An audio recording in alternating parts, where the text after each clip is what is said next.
bedo gi mar kuom chuo gi kero jachuo nya dhako monyuomere ripo bedo gi duonda adek kama kiluwo nitie duond milugie gi nyithindo wako kacha ikoka kidhi twe diale no kidhi twe kwangon kod nitie duond mintie gi biro maka wendo bedo iluwo gi duondino ma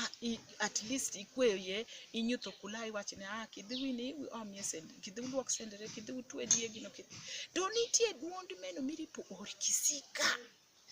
duond meno mobedo mayom maka jachuo dukodi imimitane kosi jalo mimitane wotho aka winj gima ine wacho iki ori duond meno ma buoko jo iki rupiri chuo jobedo sensitive jachuo ka still ori duond meno iluori go ne mar pere rumo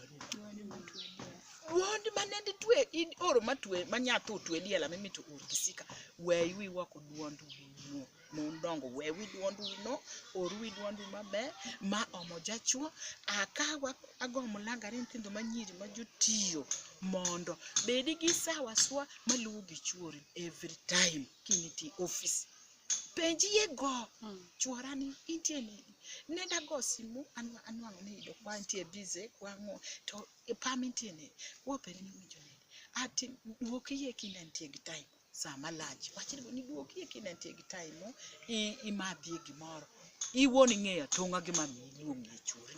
ihagi ngaye go ikisi ngaye go to nyaki wego kadho i office mena gima wan watimo mena afunj ma anafunjo ma anamito nyithindo manyiri mapama mapadhola chobedi gi maketi ifunjino anofoiswa ka ugora si